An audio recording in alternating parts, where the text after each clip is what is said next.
Hello, darling. Um, Welcome to your reading.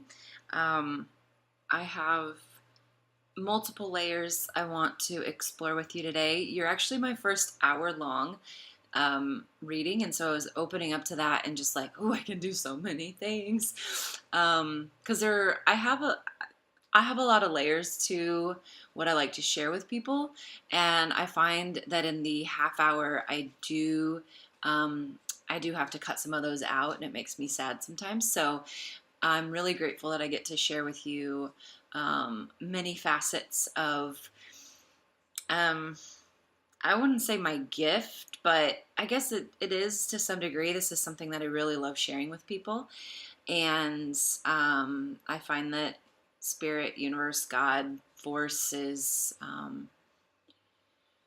we work well together in this medium. So um, as far as my readings go, usually what I advise people is to have a journal handy, piece of paper and a pen at least. The nice thing is you can pause this reading and go back and re-listen and all of that good stuff. I will say though, usually what you hear is more important than what I say. So don't worry so much about making sure that you write down every little thing, like word for word, that I say if you're writing things down.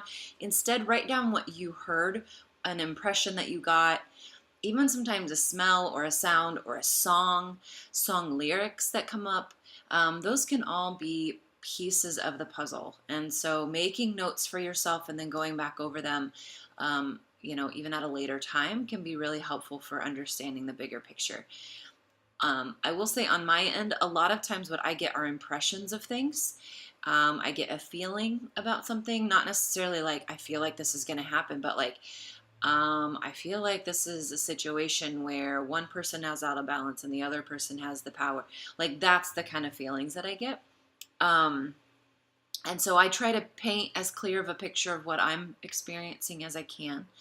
But again, it's really what you see, hear, sense that is the important piece because that's the message that you are getting and that you need. Um, it's funny, like I have wrestled with higher powers all of my adult life, but the one thing I've noticed with this is like spirit really transcends me to get what you need, to give you what you need.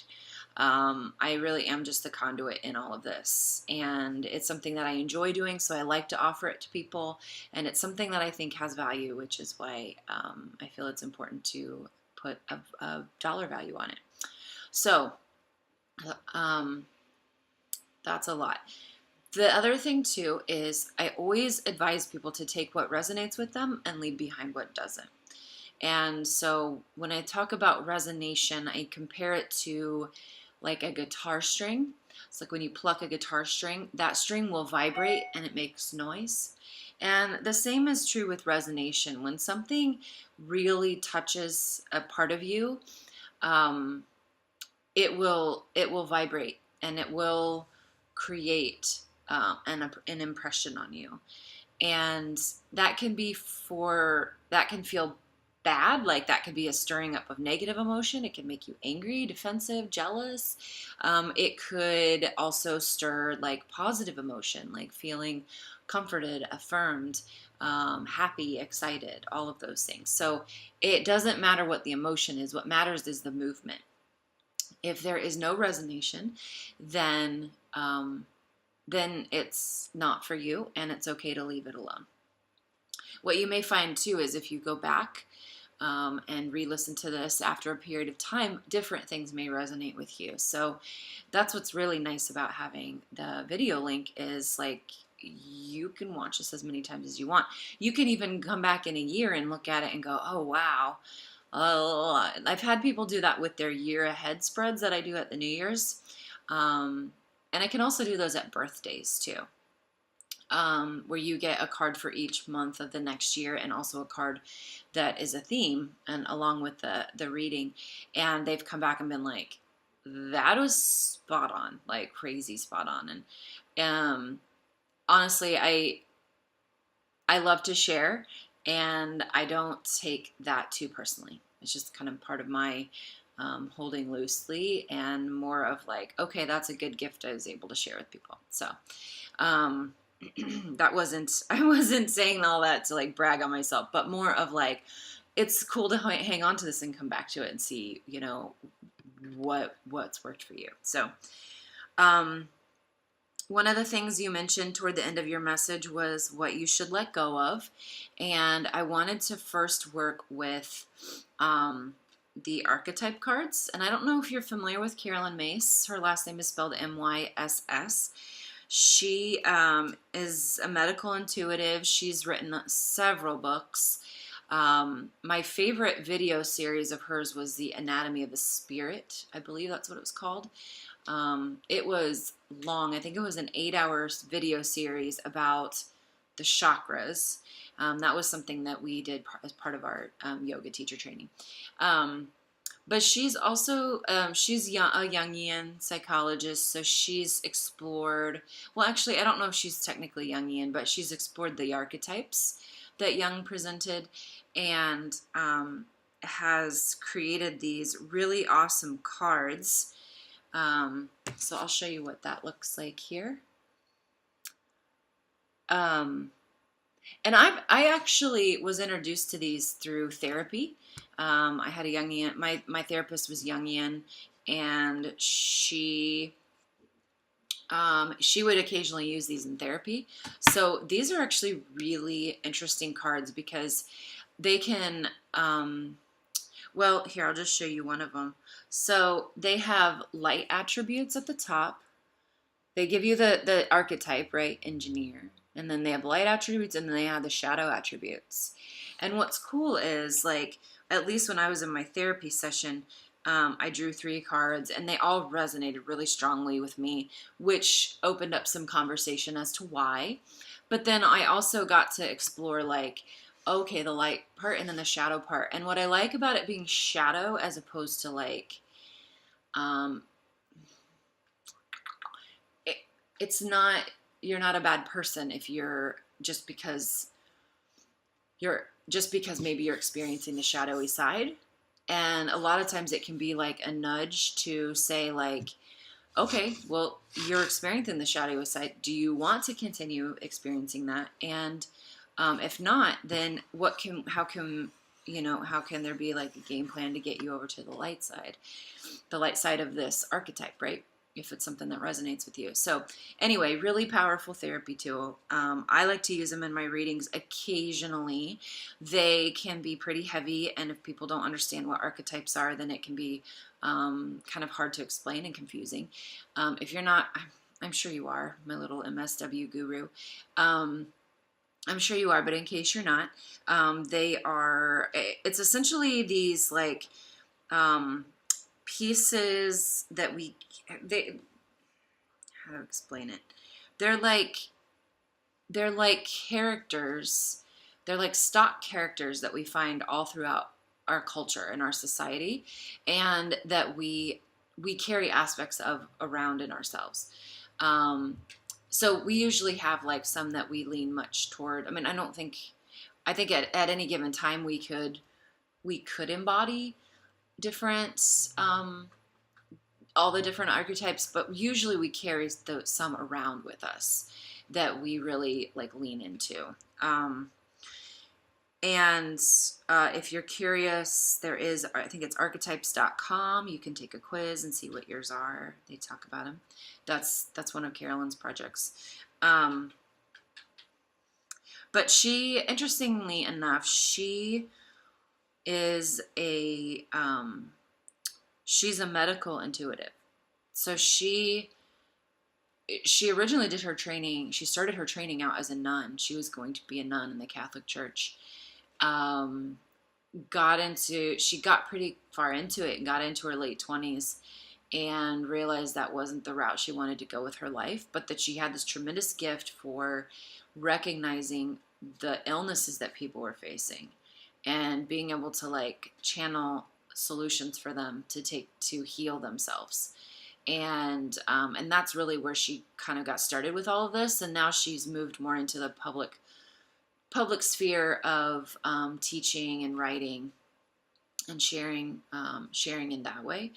So she's really phenomenal. One of my favorite spiritual teachers, actually. So anyway, I want to draw 3 cards. I felt led to draw cards from this deck for you first, especially in the theme of letting go.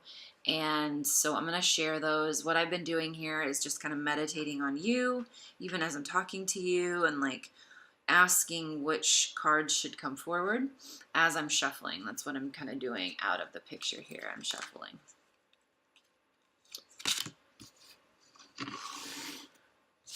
And there's one that just kind of popped out, so that's usually a sign that they want to be known. And then 18 just fell out. That is not a sign. That's just clumsy. All right, I'm gonna spread the cards here on the floor and draw the other 2.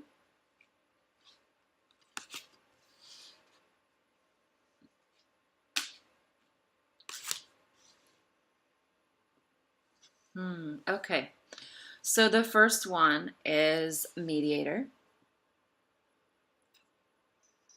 And that light attributes say gift for negotiating fairness and strategy in personal and professional life, respect for both sides of an argument. And the shadow attribute, negotiating with an ulterior motive or hidden agenda, either personally or professionally. And so a lot of what the mediator is wrestling with is like really checking in with their motives regularly.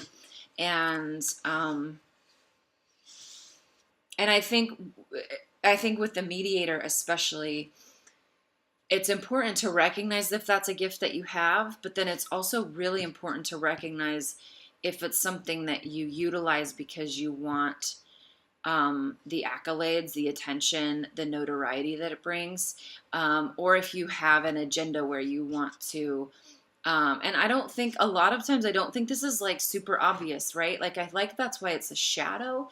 It's not like darkness. Like, I think we've been trained to see that there's only dark and light. And instead there's always these like really gray areas of shadow. And so when I think about the mediator, what I really see is this like very neutral party that is not tied to any outcome. And that is even the outcome of them being involved in the situation. So I would say with this one, if there's a situation where you really feel like, oh, I really want to, I'm good at this, I can offer this mediation. Like I think about a lot of times in our families, right? How we feel so like, but I know these things, I can help you. I kind of see it that way where it's like, man, my mom and my brother are fighting and they're not speaking to one another. And I just want to get in there and I really want to work it out for them. I want to mediate between them. I want to bring them together and get them to hash everything out. I would say if your motivation to be the mediator is that strong, it's time to check in with the motivation. Because when I think about the mediator, it is like, it's almost like this person who's being approached to mediate and is still taking the time to say, I really need to feel out if this is an appropriate situation for me to be in. And they're really taking the moment and the time to weigh out, the energy costs. Is my motivation clear and clean? Do these people, are they really open to what I have to say, or have they historically been really close to me?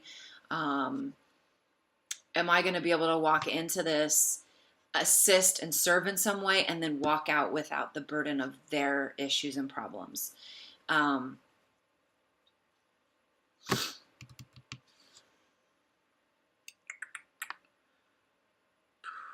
Okay, so then the second one is the monk nun. And the light attribute is selfless devotion and single-minded dedication to spirit. Shadow attributes, negative judgment of the physical world and excess piety. Well, neither of us have any experience with these kinds of people, right? These shadow people.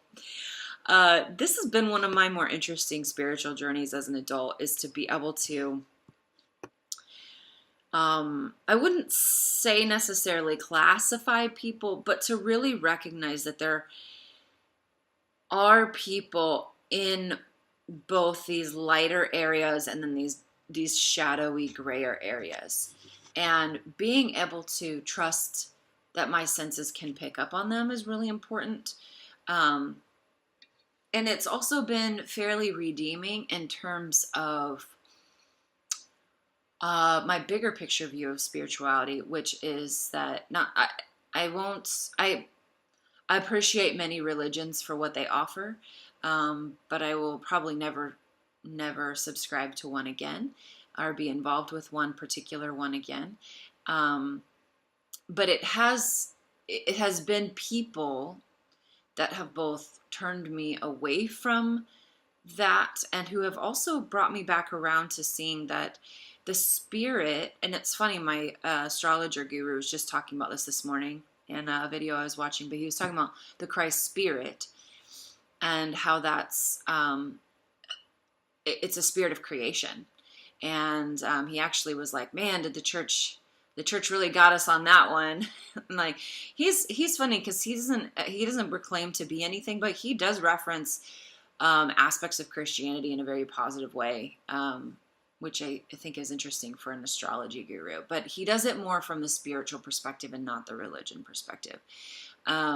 Anyway, but he was talking about how Christ, it's a spirit. And I really believe that too, that there's a spirit of Christ that is loving and kind and warm and generous and gracious and merciful and all of those things, and is not at all the like, I died for you, so you better get it together kind of thing, or you kill me all over again. Like those like intense messages from youth group, like church camp, like, but I've had people that are much more in that like that light camp of love and kindness and just the ability to make you feel so welcome and seen and accepted around them. And I see that as a light attribute of the monk non character. The shadow attributes, obviously very much lived in that world of people um, who think that they're above the physical world because they're dedicated to a spiritual cause, and uh, and they end up being just complete assholes to everyone, right? They actually completely disembody love and kindness and creation. So,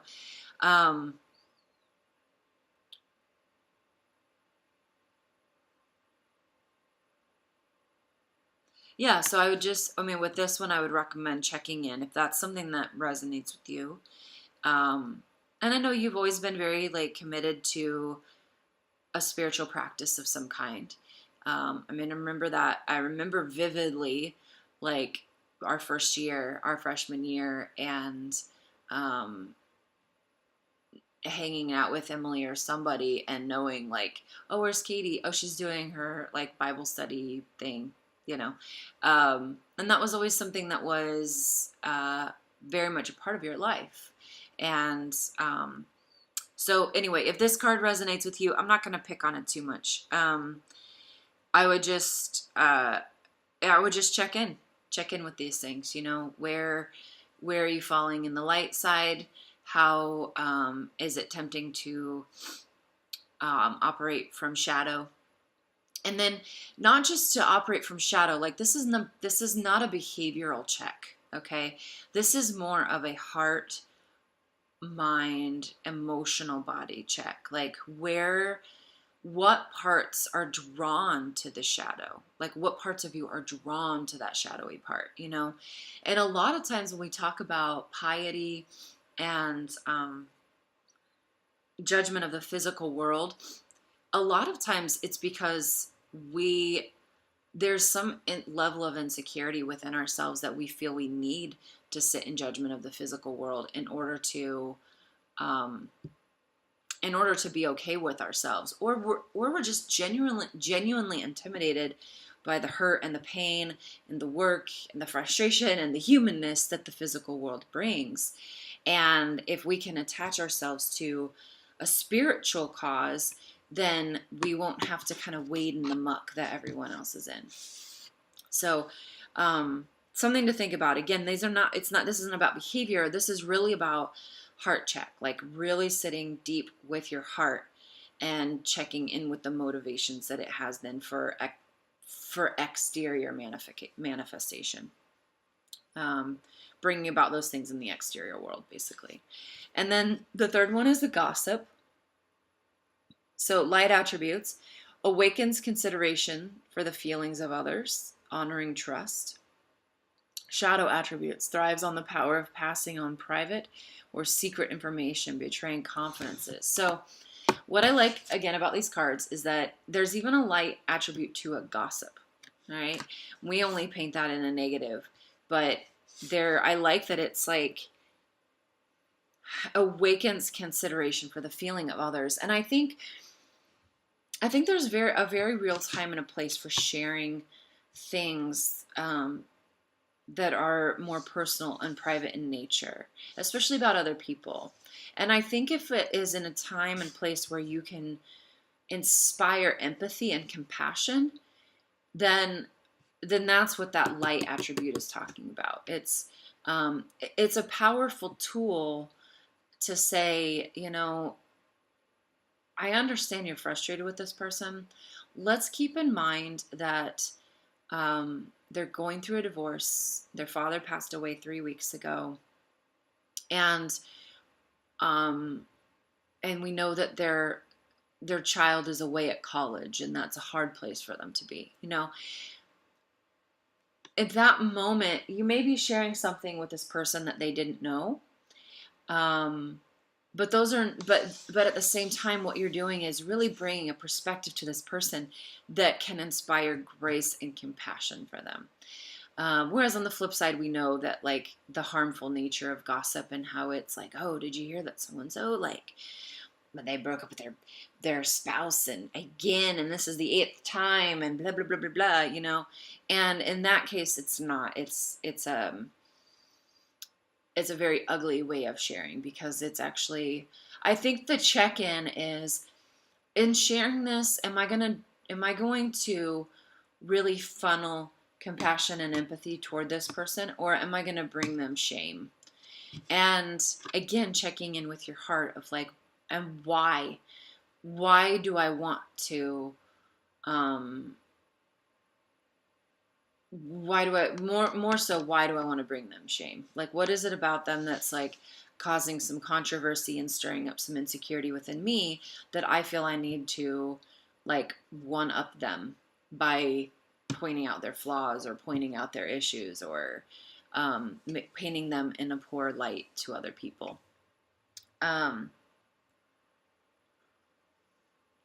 Okay, so I hope that helped. I want to see if there's anything in the little guidebook here for any of these things that I've missed. And I don't read the entire guidebook. I just look for things that stick out, like, whoa, I should share that.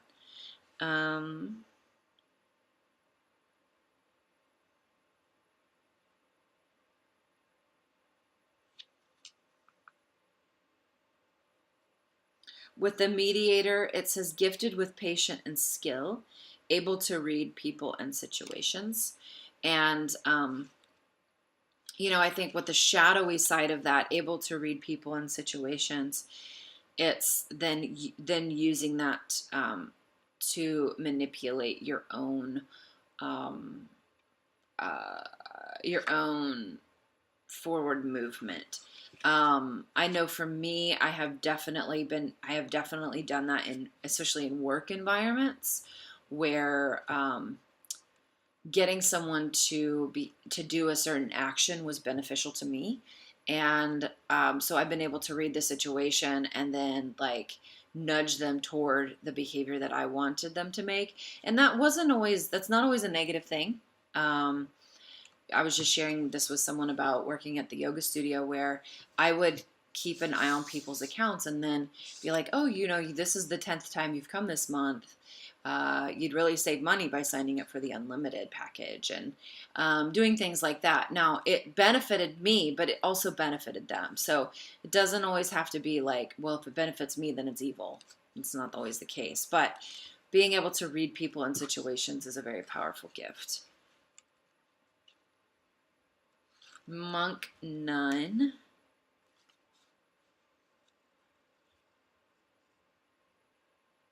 So what I like about this is it says it's able to be single-minded, assiduous, devoted to a spiritual path, or to any work that requires intense focus, including art and business. And I think that's definitely you. So if you weren't necessarily connecting to the spiritual aspect of the monk nun personality, I think applying that to like your career and your business thus far, it's definitely the case. Like I can definitely see that single-mindedness there.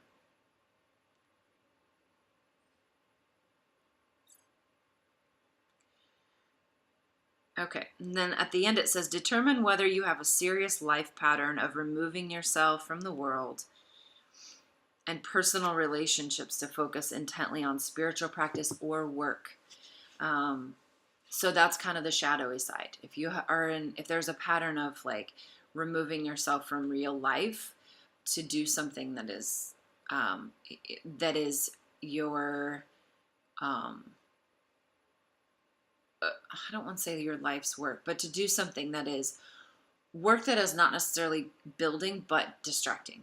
And there's very much a difference, right? Like we could bury ourselves in work just for the fact that we can't sit alone with ourselves. But then there's also work that does take up a lot of time, and that's okay. That this is not a criticism of having a career whatsoever. It's more so, again, check in with your motivation and your heart. Why do you want to spend all your time doing that? And if it's like, well, because I love my work and I'm serving people well, awesome. If it's like, well, I love my work and I'm serving people well, and I'm uncomfortable with not being busy, or I'm uncomfortable with being alone. That's where the check-in really helps, because you can then heal those things. You know, a lot of this is not necessarily about turning the boat 180 degrees around.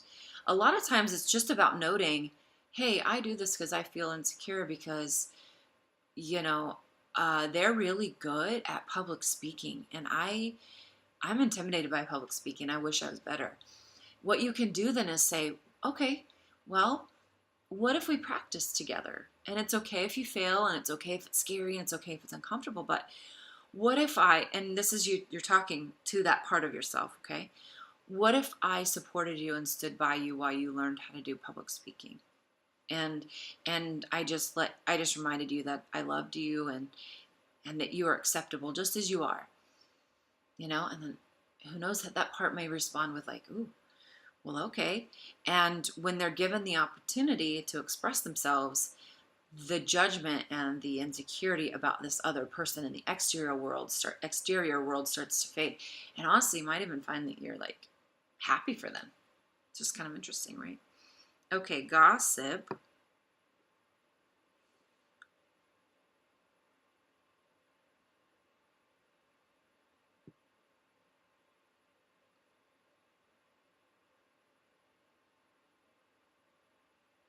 Okay, nothing there. All right, those are the archetype cards. So you got a little bonus reading on that. And then I also want to draw, I don't know if you have these. These are really great daily cards. The universe has your back. And actually my friend Beth got these for me when I was having a really rough time, and I love them. They're beautiful. I don't draw one every day, though I did all through last summer and into the fall. And I would usually just kind of draw it, and then I'd keep it on my dresser and look at it, keep it somewhere visible that I could look at all day.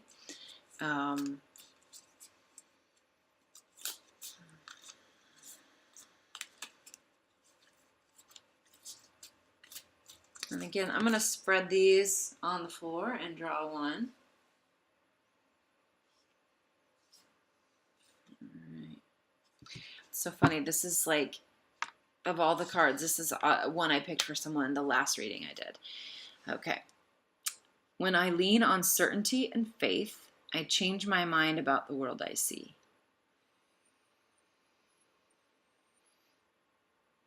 All right. I'm not going to spend a lot of time on that one. I just wanted to share it with you. Just another layer, if you will. Okay, so let's get into your reading. I've been drawn to the Wildwood Tarot a lot lately. And if you do any other readings with me, you might see different cards. It's just, a lot of times I let people choose, but lately it's been more about the cards I'm most drawn to. And these cards have really been speaking my language. So they are based on the Year of the Wheel. If you're not familiar with that, it's more of earth-based spirituality, paganism, etc. Wiccan and all that stuff is in kind of under that umbrella of earth-based spirituality. And but what I love about these cards is they are very connected to earth and to animals, and to they deal a lot with the Year of the Wheel, so the progression of the seasons and the celebration of those seasons and what they embody. So I'm going to take a minute here just to focus on the shuffling, and then we'll move into your reading.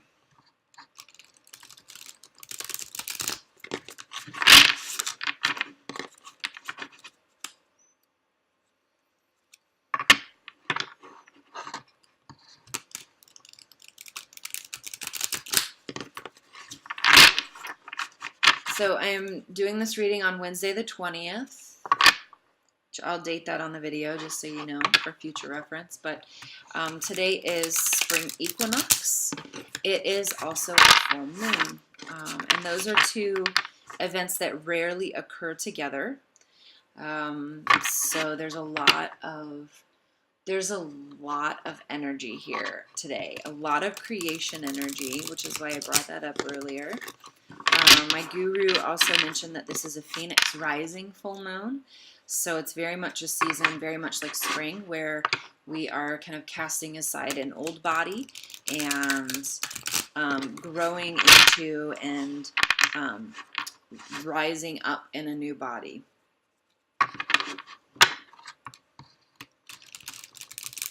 So if you do any rituals around the full moon, today is definitely one. If you don't, today is a good day to start.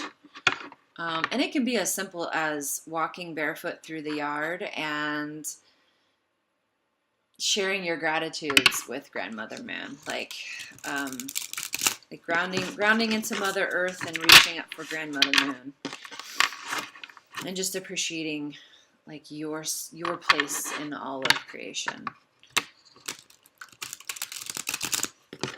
Right, we are just about there.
All right.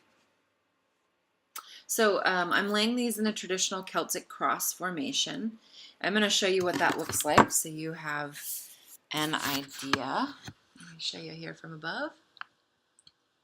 And also get a feel for my sacred space here. We got candles going, rocks going. I used sage to clear the space earlier and set some intentions. And so, okay, so let's do this. Okay, the way that these are kind of laid is I've got three cards here through the middle that are laid horizontally, and they represent your recent past, your present, and your near future.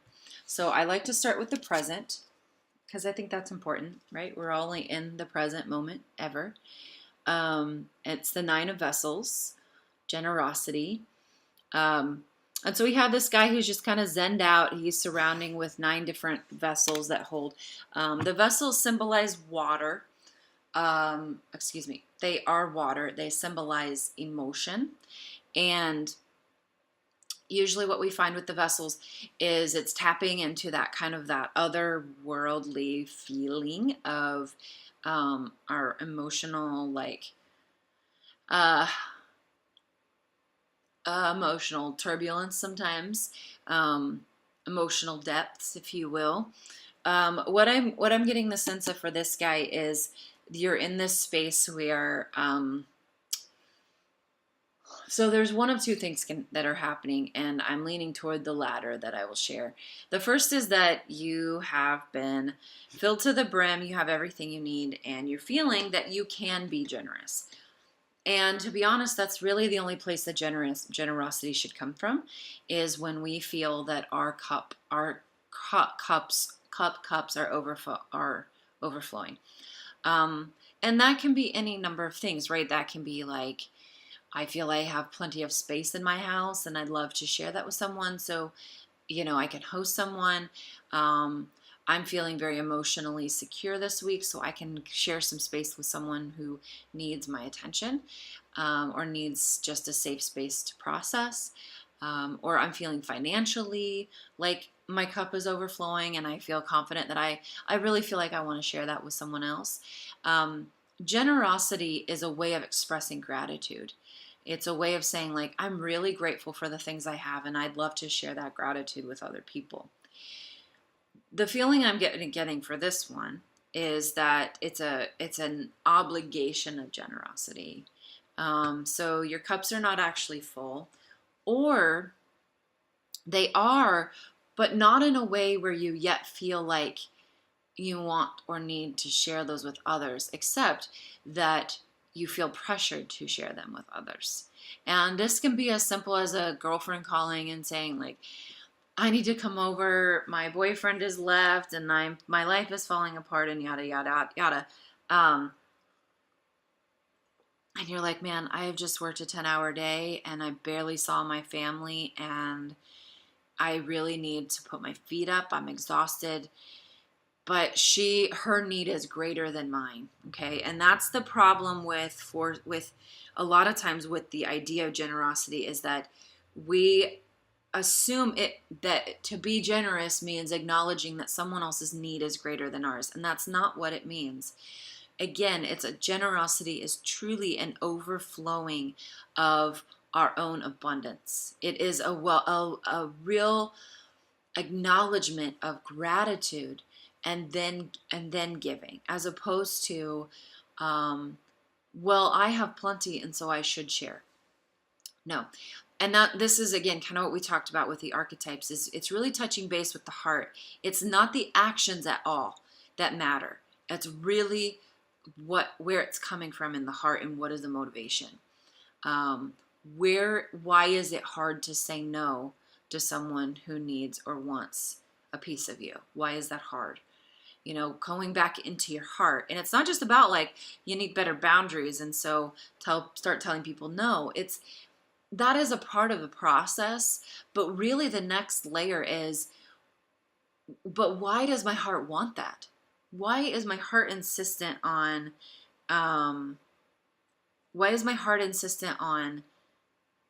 pushing myself aside to make way for other people? What is that? Am I scared that they'll leave me? Do I not think myself worthy of my own time? Do I not think myself worthy of rest and attention? Do I think that, whatever. There's a myriad of things. And honestly, your heart will know. If you ask, if you sit still and you're like, all right, what is this part of me that needs to go against my own boundaries to help other people. In that part, well, that's me. And it's probably going to be this meek little person so you got to listen, because they might be just like, me, that's me, and you might barely hear their voice. And then it's really important to go to them gently and say, okay, I see you and I hear you. Tell me what's going on. Why do we feel this way? And just to let them speak. And I think in this aspect, it will be really important to empower them then and say, well, I want you to know, I think that you are a beautiful creation. I think that you are worthy of being loved. I know I love you. I wanna honor you by spending time with just you. And see what happens. I think a lot of times we focus so much on the outer behavior, and we forget that it's actually the inner workings of ourselves that dictate the outer behavior. We wouldn't have this outside of us if we weren't manifesting it internally already. So dive deep, figure out where that's coming from, and nurse it to a place of really healthy independence. Okay, recent past, and this is one reason why I feel the way I do about this card, why I'm getting the sense that I am, is that recent past is the 4 of Arrows, and that is rest. And I think you'll notice as well that the arrows are all but piercing his body. And so there is this feeling of like, this isn't a card of saying, good job, you're resting. It's like, rest or else, right? You're exhausted. And if you want to do the work of transforming into this beautiful butterfly, like, you have to do the work of resting. You have to do the work of caring for yourself. No butterfly comes on its own, right? It first sinks into a cocoon, and it lets the cocoon, it's doing it, it's resting, okay? It's resting. And then the near future is the Seer. And this card is a little bit different. It's a major arcana card. We haven't come against one of those yet, but there are a few here in your reading. The major arcana has usually got the number, and then it's got a title. Whereas these that we've been working with, they have a number with a suit and then a little bit of an explanation. Most tarot cards don't even have an explanation. They just have like, 2 of Wands or whatever, 3 of Swords. The Seer. The Seer is...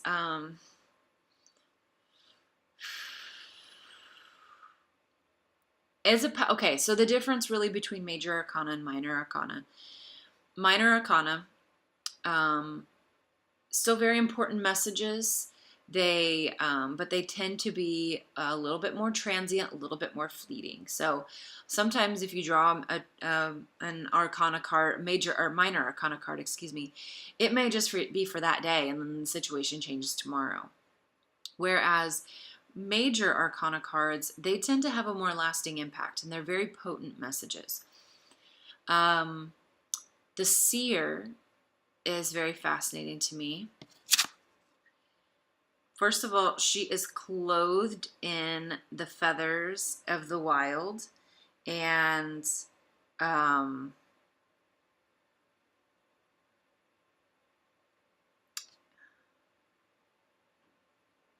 she's beautiful. But there is this sense of divine connection, and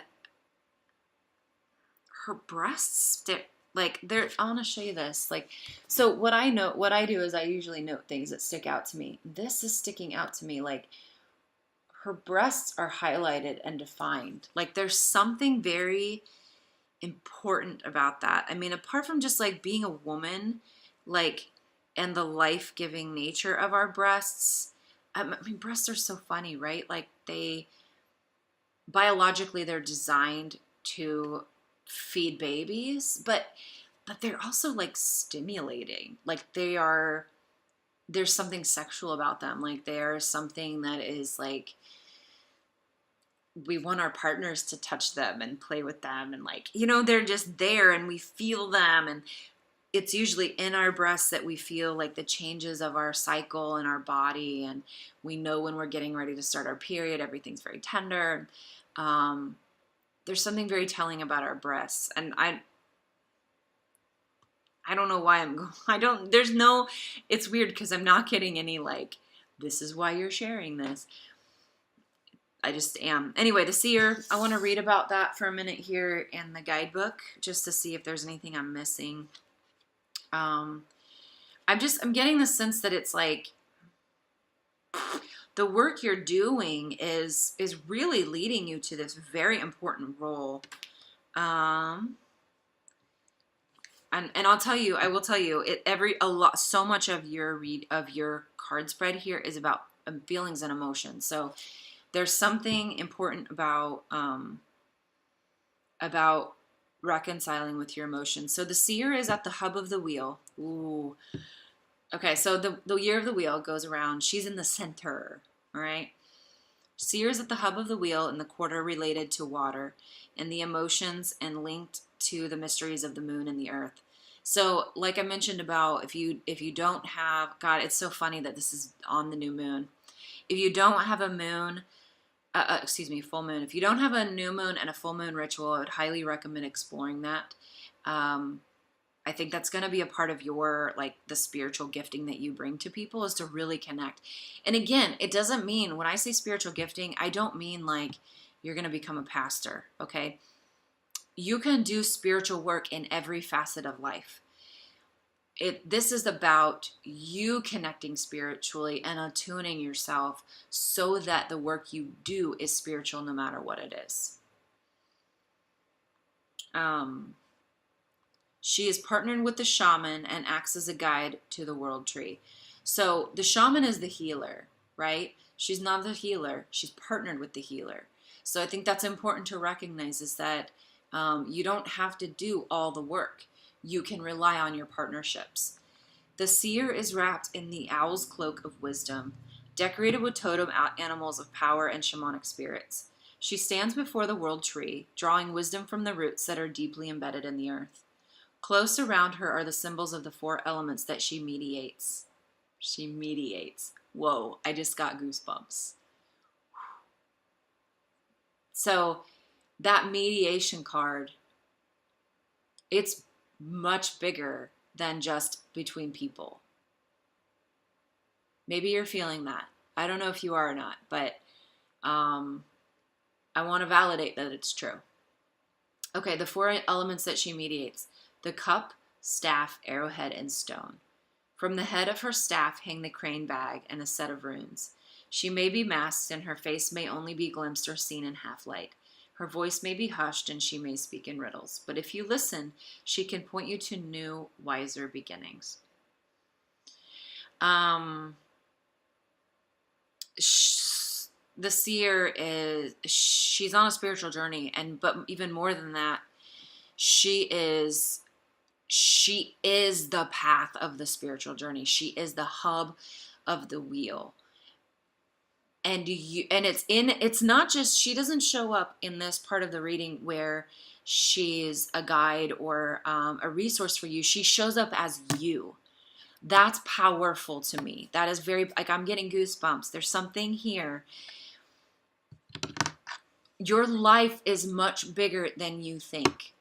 And if you have felt that, pull, acknowledge it, give it space. It starts, though, with your own spiritual groundedness, connectedness, and workings. So whatever your spiritual world looks like, it's time to get serious about it. And I don't mean in the world we came from, where it's like, I remember kids in my youth group who were like, I'm going to commit to Jesus, which means I got to throw all my worldly CDs away. And I got to that is not at all what I mean. What I mean is, whatever you've been playing with, toying with, believing in, or I don't even like the word believing in. I think Claiming is the word I'm looking for. Because I don't like, I feel like the question was always posed to me, like, do you believe in God? And I don't like that. I like the idea of claiming something though. Like, um, I condition it for people usually when I tell them is like, here's how I see it, blah, blah, blah, blah, blah. And if they're like, wow, that's really interesting, I'm more than happy to tell them more. But it's more the claiming that's been important to me. It's the like, even tarot. Tarot's been one, right? I played with tarot for a while. It took a while to like share it, da da da. But once I claimed, like, this is something I love. I know that it is something that is sharing life-giving information with people. So I'm going to continue to do it, and I'm going to expand, and I'm gonna collect decks. I have 6 decks, because I want to have my tools. And actually today I was thinking like, ooh, I want to invest in some candles. And invest. Like, I want to buy candles that bring good energy to my table. That's something that I like to bring. That's a claiming to me. Okay. If for you, it's like my greatest connection is when I am outside in nature, whatever it is, make it a priority. Do what you need to do to make it a priority, so that if it's a daily meditation when you wake up and when you go to sleep, set that time and space aside and make it a priority. And when you go into that meditation space, really utilize it. Like, really utilize it to connect with spirit. What can I be seeing now that I need to guide me along the way? Who should I focus on now to like really bring them some love and light into their life? There's something powerful about your place in this world, Kate. Like, and I started this reading like 15 minutes ago. I don't normally spend this much time on these 3 characters. Like, but there's something really powerful there, and stuff just keeps coming to mind. So, I will move on just for the sake of we're running out of time, and there are some really important key pieces here that I think need to be shared, but I promise I won't leave out anything that I really feel like Spirit wants you to hear. And naturally, of course, there's a card that overlays these 3. It usually serves as either a bridge or a barrier. The card overlaying yours is the 9 of Stones, tradition. In this case, I think it's both a bridge and a barrier. I think that some of the old traditions you've carried around spirituality might hang you up from a deeper connection. And it's okay. I think all you need to know is that it's okay to let them go.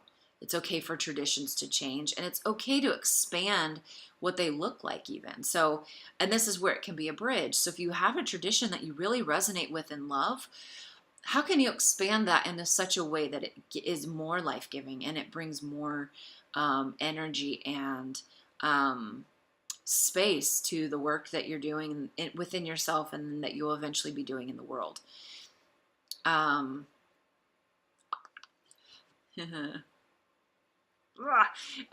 So the hope, in the hope, there's a hope and fear.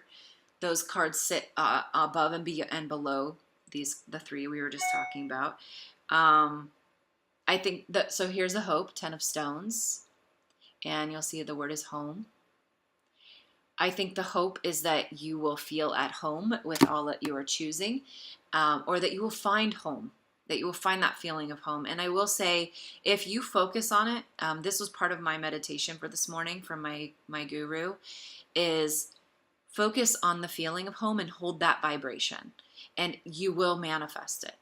Okay? That's the reality, is like, you create your reality. And then there's a fear. In the fears category, it's rebirth, which is usually interesting because this is usually a card that people want. They want rebirth. I think there's something within you that is actually fearing rebirth, is fearing coming out as a new creation, and what that may. I just explore why. I would encourage exploring why that fear is there. But it is interesting because I don't know if I mentioned this already, but my guru has called this new moon the moon of the Phoenix rising. So I think it's interesting that we're doing all this on the full moon day, because I think there's just a really potent message here for you, which is like, you've got some fears coming up.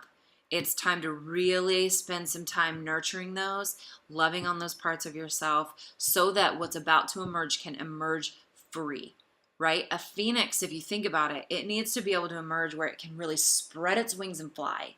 The last thing you want is your phoenix to emerge and its wings are all bound up and tight against its body, because you haven't done the inner work of cutting those emotional cords.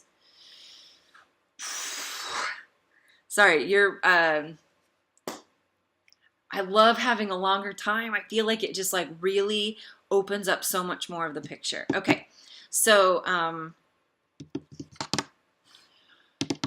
some allies here. The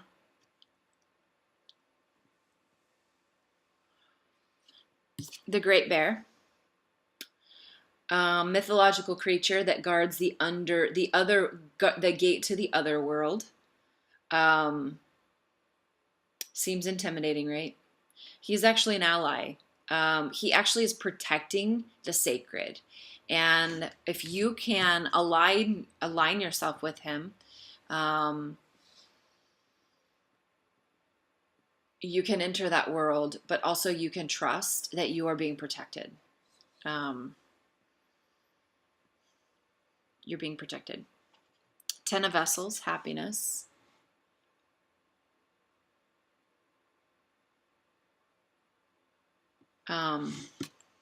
Again, vessels are all over here.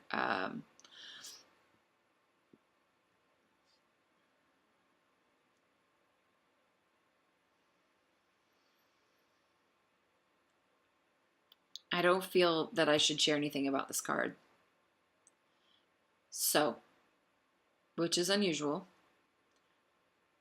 Either it's speaking for itself, or it's important for you to ask the question.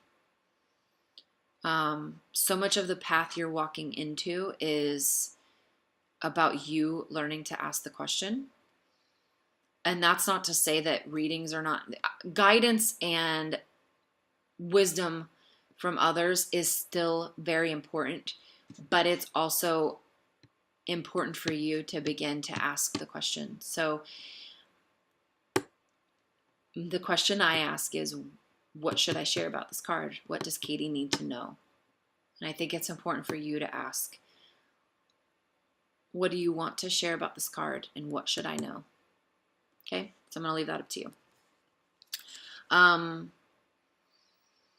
Another ally in your journey is the King of Vessels, which is the heron.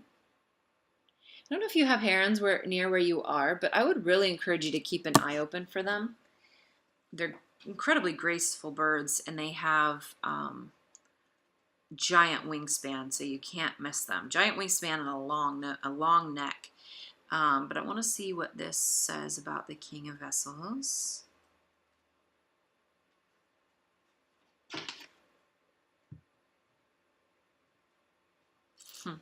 Greeting the dawn, often alone.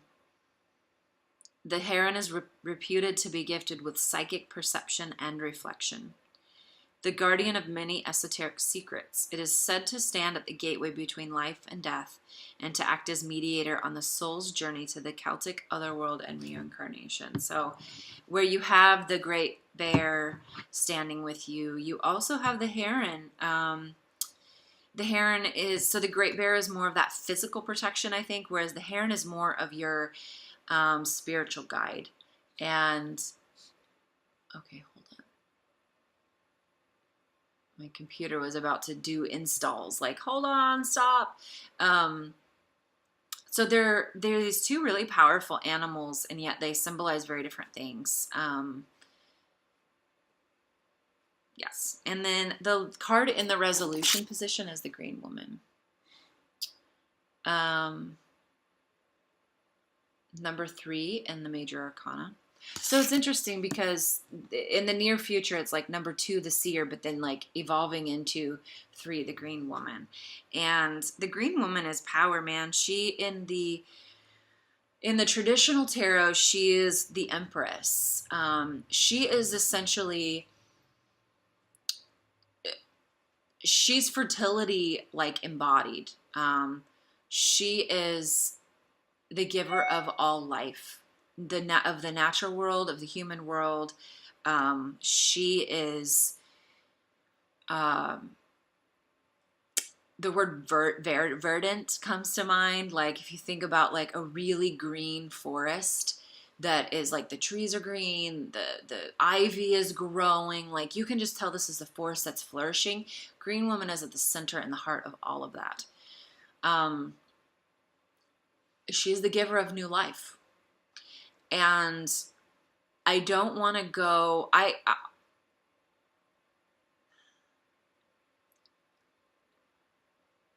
will say this. You asked about fertility. Um,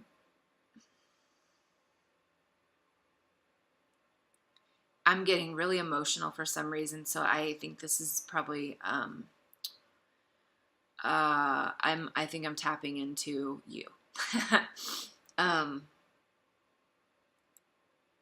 I know that you want me to tell you that this fertility equals another baby for you. And I can't do that. I can't do that because I don't know. I'm not saying I can't do that because it's not true. I can't do that because I don't know if it's that specific of a result. I will say though that you and your life are very fertile. And as much as it is, as much as it is difficult to do, I think if you don't let go of the idea of a baby, you may not see all the other ways that your life is ready to give birth.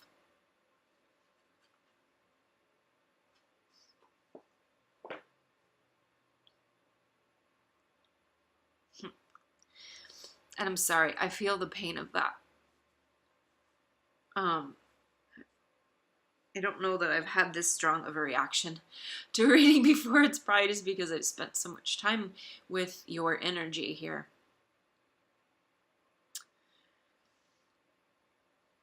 Just know I see you. And I know I feel it, that is a painful thing to hear.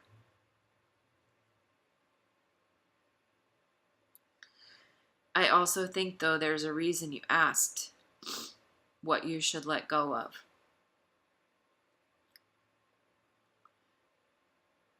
And I think it's important to listen, to hear that it's that it's not about spirit wanting to rip hope away from you. It's about spirit wanting to relieve you of something so that you can really enjoy and embrace the presence of so many other things.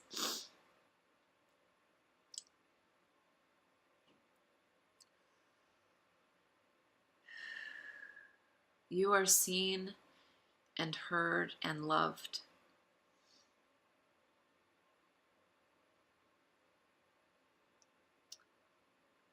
And I would encourage you to spend some time seeing and hearing and loving yourself. Let that become your practice so that you can see it materialize in the external world.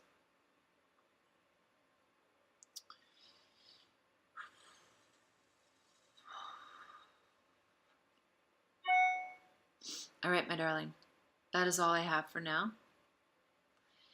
I always welcome questions, concerns, feedback. I usually condition that with, though, I do consider myself to be just the conduit. So if you if you have something about the reading or something like that, I really would encourage you to take that into your meditation time. Use those questions to help deepen your connection to spirit and your understanding of yourself. And I'm not sure if you've read Women Who Run with the Wolves, but I would highly recommend putting that on your radar. It is, again, it's very Jungian. She works, Clarissa Pinkola Estes works with the wild woman archetype, and she does that by exploring different mythologies from around the world. And it's really powerful. It's beautiful. So if you haven't read that, I would highly recommend picking that up. Underline the shit out of that thing. I just loaned mine out, which I had I hesitated and I have a bit of a regret, but the person that I loaned it to, I made it very clear, like, this is my Bible. It needs to come back to me. So if you do pick it up, it will be a book that will serve you for a while. And also through the month of March, just a heads up, I am offering $5 credits to referrals. So if this was meaningful to you in any way and you share with someone and they decide to book a session, I'll give you a $5 credit for the future. And I've already given a few of those away, which is really exciting. I love it because I know many of my people, the people who get readings from me, they do want to come back, and usually cost is a factor. So I love that I can be like, well, you have a $5 credit, and I can gift them with that. So blessings to you. Thank you so much for letting me share. And I love you, sister. I'm so thankful that I know you and that we are in each other's lives still after all this time and growth and life, and I hope that I can see your face soon. Talk to you soon.